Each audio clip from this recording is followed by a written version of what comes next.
I have some Really breaking should get news, 'em. Drac, which is What that I is your spent too breaking much news? money at record stores during record store day.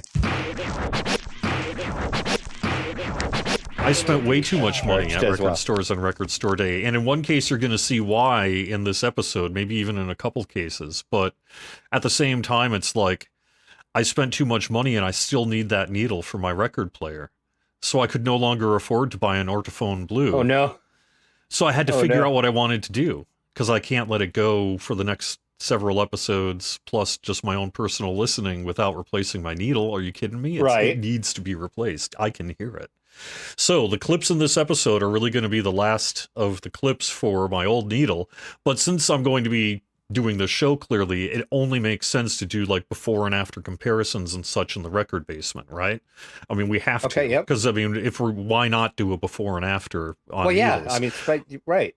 But you also have to Perfect consider that opportunity. needles have break-in time. So generally, in my experience, in the range of 5 to 10 hours. So you really need to give a Yeah. record about 5-ish hours of breaking in before you try to do some kind of raw recording or really know exactly how it's going to sound. You know, you I need to agree. set Yep. it up right away, obviously, in terms of linear tracking and everything. But it takes a little while till you really figure it out. So I found a budget. It's not a total budget cartridge. It's actually, I believe, a quite nice cartridge, but it was less expensive, and it was at 22% off on Amazon. So that's why I ultimately picked up the Sumiko Pearl, and the Sumiko Okay, Pearl is a not handmade. familiar with that. It's a handmade Japanese cartridge, and it's designed and distributed in the United States through a company out of the Twin Cities of Minnesota. And it is a very nice looking cartridge, is it not? Yeah, it looks like it's really It nice. comes in a really nice box that actually smells good. But the thing of I've actually had them on my radar for quite some time because they've been around for a long time.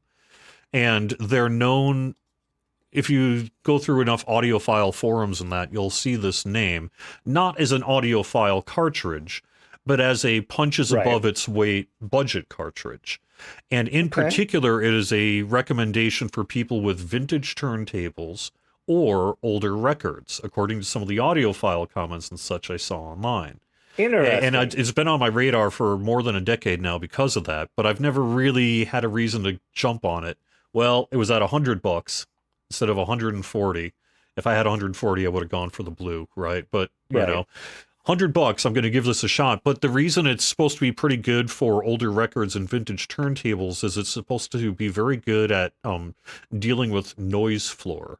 So if you have a noise floor problem, perhaps with your records or your record player setup or whatever, it's supposed to be pretty good at balancing that out, just due to the construction that they've had for many decades now. So, and I think it's somewhere in the same line as a lower end Grado or something like that. Not budget, not rock bottom. This is Right. basically a couple of steps above rock bottom. But it's still Kind on of that that nice lower sweet end. spot, Yeah, though. that Right, lower yeah. end range.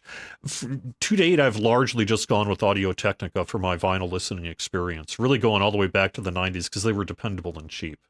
And they always sound pretty good to my ears, especially if you go up a little bit, which is what I did, like say with the AT100 and 100Es and things like that. So That's what I used to use before I switched to the Ortophone. So yeah. But I'm excited to give this a shot. I'm excited to give this a shot, and we'll see a before and after on this, and get a chance to see how it sounds and feels and looks on the turntable, and it should be a pretty good experience. But that'll be coming up here, and then by the next episode, assuming this works out, it's what all the clips will be on. So Okay.